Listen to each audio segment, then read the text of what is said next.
local history, local culture, local events, your community. This is the Joe Kelly Show. Hi there, everybody. Welcome to the show. Thanks for joining us. Well, we're at Fort Stanwix National Monument. We're going to talk about the history up here at the fort. We'll talk about upcoming programs and other things. But before we do any of that, we're going to say hello to Kelly Cardwell. And thank you for having us in. Hello. Thank you for coming. Always good to see you. This has got to be your busiest time of the year, yes? Oh, most definitely. Mid-July through early August, we get visitation from all over the country. People trying to get one last hurrah before school starts up. Plus, we have a plethora of events going on. We're going to talk about some of those events in a minute. The signs outside, the big signs outside say Fort Stanwix National Monument, not Fort Stanwix National Park. What's the difference between a national monument and a national park? So it's actually very little in the end. It's mostly in title. A national park is set aside to protect unique natural places, forests, waters, lands, animals. A national monument is set aside to protect or commemorate a cultural or historical landmark. And this is certainly one of the most historical landmarks in our area. We were down at, not too long ago, down in the village of Oriskany and talking to the folks down there. And really that whole, we talked about General Herkimer, that's all intertwined here, isn't it? Yes, sir. Oriskany, the events that happened there during 1777, actually next week in 1777, were the failed rescue attempt upon this fort during a 3-week-long British siege. Very critical to the protection of the Mohawk Valley, the course of the Mohawk Valley's history during the rest of the Revolution, and the defense of this fort. I've said to park superintendents before, and none of them have ever, several park superintendents, or not park superintendents, but superintendents here at Fort Stanwix, I've said this to them, they've never disagreed with me, and that is that had the British and their Indian allies gotten this fort and gotten through here, we would be carrying British passports today. It could have been much different. Yeah. The events that happened here and at Oriskany were part of a larger battle that happened, or a larger story that happened across the entirety of New York. The idea was to divide the state or the colony in half by way of its waterways. So had we surrendered here, the second half of the story in Saratoga could have turned out quite differently. The British could have forced the Americans to surrender. The war could have either been prolonged or ended right there. Yeah. Why don't we say who was on whose side now? On the American side, we had some Indians. Yes. So the Haudenosaunee, or the people of the Longhouse, are the traditional natives of New York. They're the ones who established themselves across what we think of as the state today. And by controlling the waterways, they were able to control trade and transportation throughout the state. As first the French and the Dutch and the British came in, all of them kind of allied themselves with the British and what were the Dutch. As the Revolutionary War broke out, however, they found themselves divided right down the middle because we were all of their allies. We were all British before the Revolution. Who was your friend? Who was your neighbor? So the Oneidas out of that group, who are indigenous to this area, found themselves allied mostly with the American forces. Along with them came the Tuscarora, who were a dependent nation. And then everyone else was either sided with the British or, in some instances like the Onondaga, tried to remain neutral. But that drew the ire of both sides, because if you're not with us, you're against us. And both sides took actions against the Onondaga in the end. How close did the enemy, the British and their Indian allies, how close did they actually get to the walls of this fort? Oh, within a couple hundred yards. So at the end of the park property today is one of a landmark that shows you where they were digging their trenches to approach the fort. And if you were to look at the park on the opposite side of where the St. Peter's Catholic Church is, that is where they started one of their major attack lines, but they only ended just on this side of that church. So that's about 100 yards away from the wall max. And there are some anecdotal evidences that individuals tried to approach even closer, such as this location right here is where a couple of buildings attached to the fort sat. Those were burnt down, so people would have gotten a little closer to get to those buildings. And we, of course, are in the visitor center, and this is the first stop people make when they want to come into the fort. The buildings that were on this spot, what were they used for?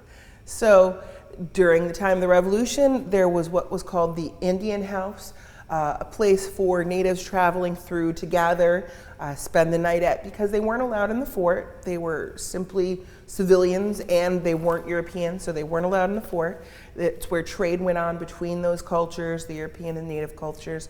There were some stables out in this location, workhouses for artificers like blacksmiths and coopers. So there were a few little buildings scattered in this area. Didn't they also have tents set up near the entrance to the fort? So yes, and most of those, if they did have them, would have been in the ditch area, which is where overflow extra soldiers would have stayed, and the families of the soldiers would have stayed in that ditch. You would have also found huts that they built themselves, but for the most part, tents as part of the regular setup, what's supposed to be proper, wouldn't have happened, because these are foot soldiers. Once they get to a fort, they do have a roof over their heads. They would have stashed their regular tents away. How many soldiers were in the fort? It was built to hold about 500, and during most of the Revolution, that is exactly what it held. But during that 3-week siege in August of 1777, there were nearly 800 folks jammed inside there.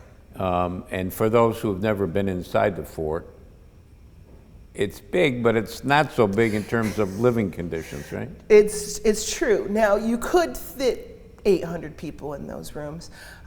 Would it be comfortable? Definitely not. Yeah, yeah. I've seen moments where we've had almost 300 people in the park for an event inside the fort walls. I could imagine twice and a half that. That would be just insane and claustrophobic and crowded too. Those rooms are small. Yes. We're talking with the park ranger who's been a ranger here since 2001. Yeah, Kelly Cardwell. We're going to be back with Kelly in just a second. Short break, right back.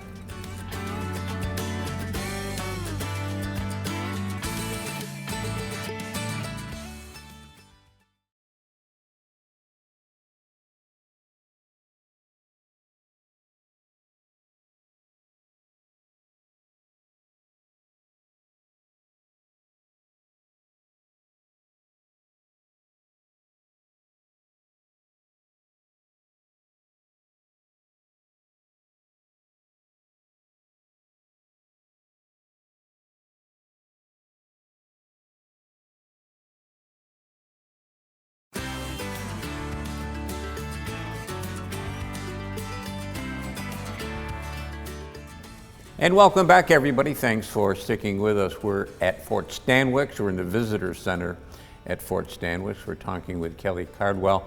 She's been a ranger up here since 2001, and she knows her history. And what a great history it is, too.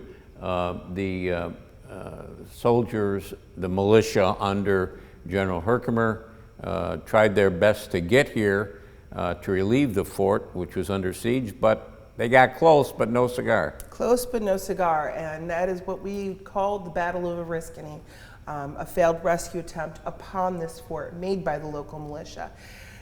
They had received word that a British force filled with redcoats, what we would call Hessians, German soldiers that were working with the British, natives, and American loyalists and their own militias had surrounded.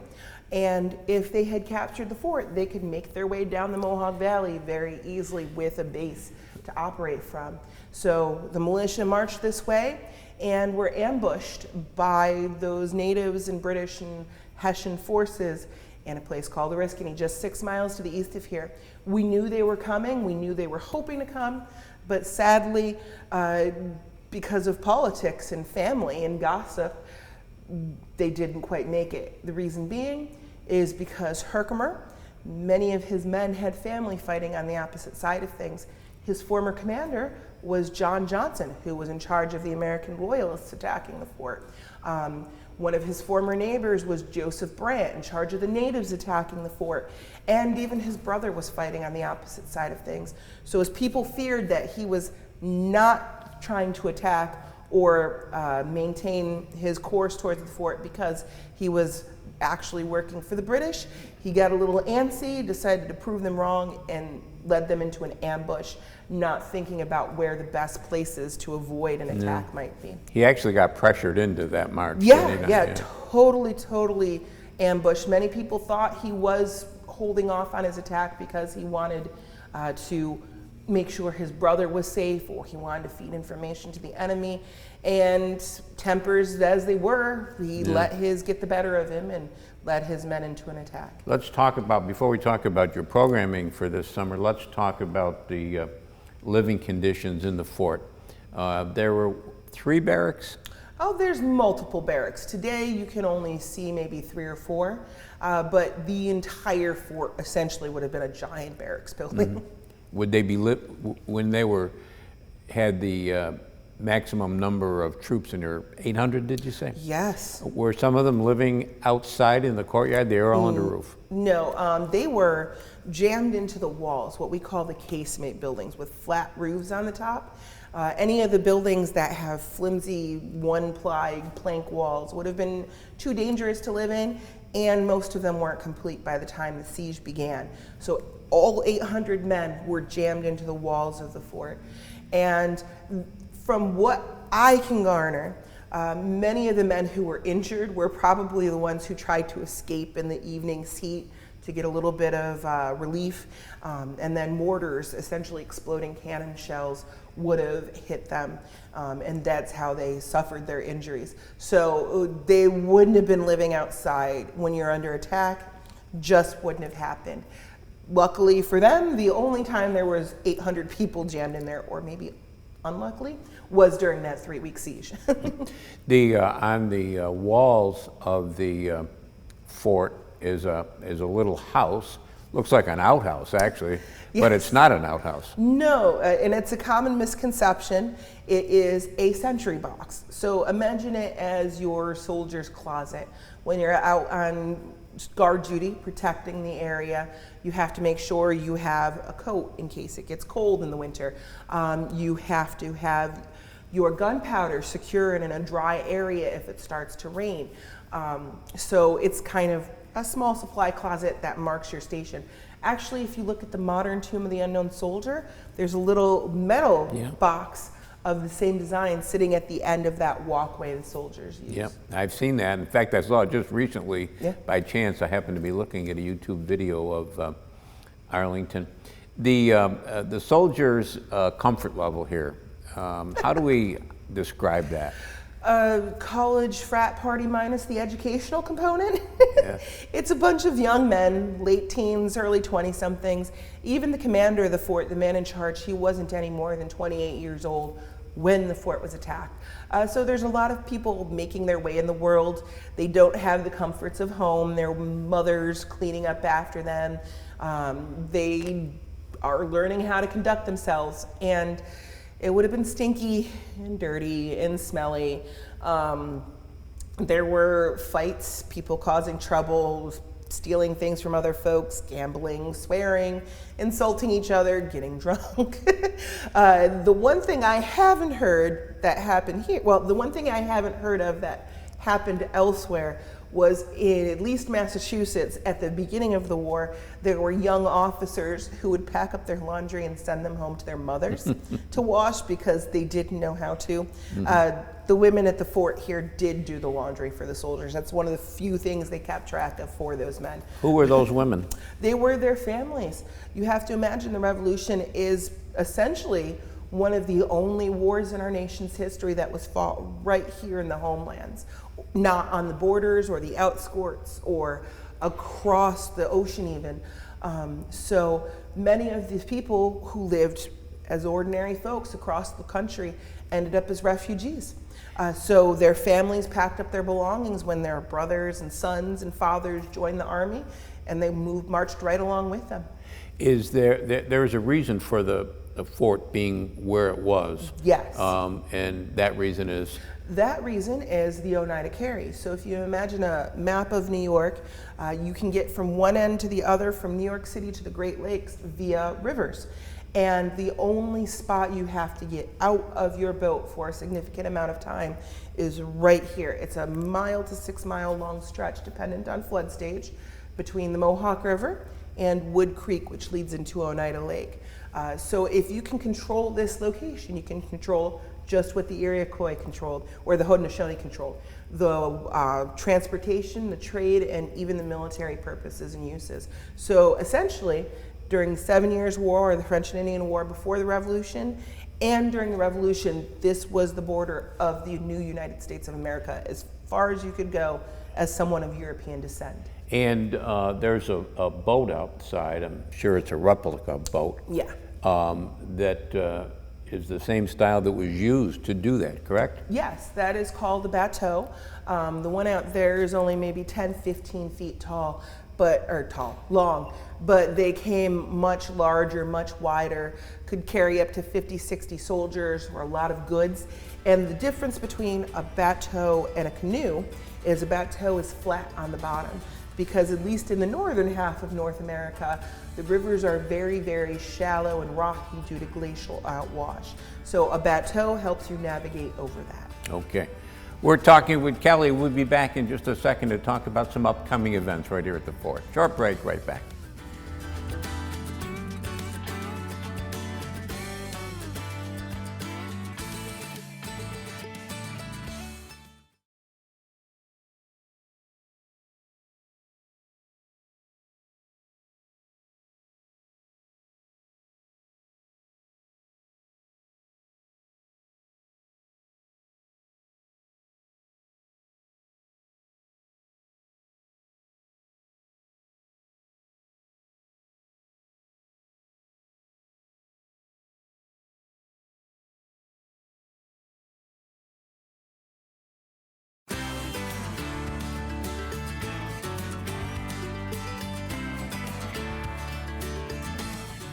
And welcome back, everybody. Thanks for sticking with us. Kelly Cardwell's our guest. She's the park ranger up here at Fort Stanwix National Monument. And before we get to, I keep putting off the upcoming events, but before we get to that, we need to talk about the artifacts that you have here.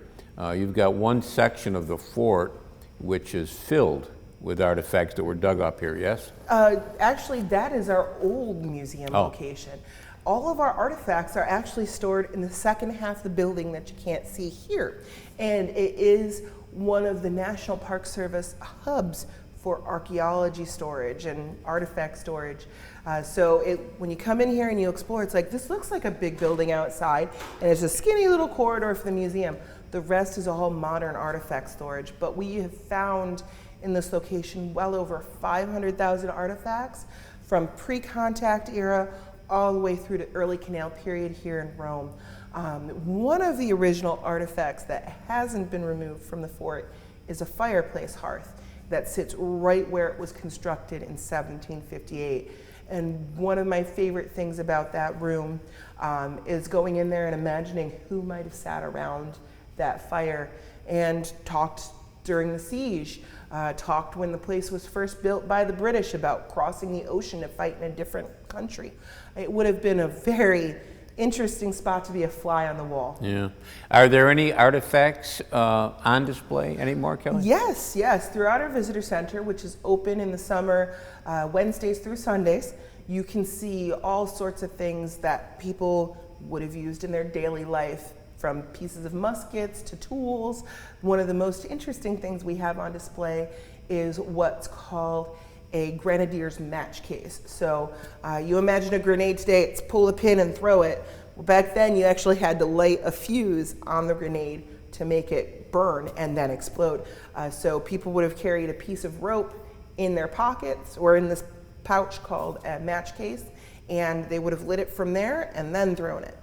There were cannons in the fort, were there not? There were, dependent on the time period, it's dependent how much and how big. Today we have just about as much as they did during the Revolution, which is about 13. Don't quote me on that. Yeah. But we have a combination of 3, 6, and 9-pound guns. That just simply means the size of the cannonball they would have fired. And we got to show them off just the other day during the Honor America Days events. And there's a portion of the fort, that would be what, the east side of the fort, which was bomb-proof? Oh, yes. Actually, it's one of the west sides that we have access to. But every corner or bastion of the fort would have had a building built into the walls and down into the ground to help reinforce it. One of them was used for gunpowder, and when I mentioned where the British were digging towards the fort, that's what they were trying to dig into, was dig underneath, blow it up. Ones were used for regular storage of everyday items, foods, clothings, things like that. And a fourth was used first for storage, and during that siege was used as a hospital, and there was actually a baby born in it. Do we know the baby's name? Oh, I'm so excited you asked. So for years, we never knew the baby's name. We didn't even know the family's name. About a decade ago, while researching another person, the family name was mentioned. So we learned at that point the family's name was McCarty. And just over the past year, while looking at newly digitized records of Revolutionary War pensions and muster rolls, I found a marriage record for the father and mother. Their names were Dennis and Nancy. And then I found a baptismal record for a baby just a year or two later named Rachel, or an infant. So yes, we're pretty darn certain, more than not, that the little girl's name was Rachel. Good for you. So the research continues at the fort? Most definitely. You can't rest on your laurels. More accounts of everything turn up every day. People pull out old journals from a drawer in their desk. Oh, look, Grandpa had this. Oh, wait, it belonged to 6th grade Grandpa. We get things that way. Or people finally are able to digitize records. For folks interested in their family histories, the Library of Congress just digitized an entire plethora of Revolutionary War pensions. So I'm constantly, myself and the historian here and other rangers are constantly looking through new sources made available to the public so we can piece together the things that there's gaps in. If somebody wants to come to the fort and get a guided tour, is that possible? We do not have room to room, this is what this is and that's what that is tours. We have many self-guided versions of that. During the summer, we have programming happening regularly at 11 and 2 p.m. We have tours of how the fort is built at 1:30 p.m. And there are lots of folks around in period clothing and in ranger uniform to show you around, answer your questions, and give you a kind of a better feel for the time. What kind of programs do you have this summer? I bet you got something for kids. We have lots of special events. So for the kids, we have everything from, if you got a little one, come and color a beautiful mural on the wall of the fort and the soldiers within it, but also a junior ranger program, which is a kids exploration book. You don't have to take the boring grown-up tour. You can learn things on your own pace and make the grown-ups learn the fun, cool kid things. We have Unsung Hero Days coming up, which is in tribute to all the civilians that helped support the fort and the garrison that was here. We have bike tours around the city of Rome that will detail the history related to the fort in the locations that they happened. We have commemorations like Siege Day and the sortie and Oriskany events. Encampments that talk about the cannons that surrounded the fort during that time period, all sorts of things. Yeah, and there's no admittance fee for the fort. It is free of charge, your tax dollars at work. And most people are surprised at that, but actually out of the 425 national park locations, less than 100 actually charge an entry fee. So come, share your history and look around and don't worry about a fee. Is there something when somebody comes into the fort that you'd like to make sure they see? See the fireplace if that you can, that I mentioned. If you can't see that, just spend some time in a room. You can touch things here. It's not a normal museum. One of the benefits of the fact that we are a monument is we are a monument because we were able to rebuild the fort on the same grounds, with the same plans, and with the techniques of the day. But that means you can get a much more hands-on experience than, say, if you went to Fort Niagara and some of the rooms are roped off because they're old and crumbling and falling apart. We're a replica. If it falls apart, we can replace it in a similar manner, but it's not the history you're destroying by experiencing things up close. Always good seeing you. Thanks for having us in. You're welcome. Thank you for having me. That's going to do it for us this week. We'll be back next week. We'll do it all again. Don't forget cnyhomepage.com. There's lots of good stuff there. Until next time, take care of yourself, everybody.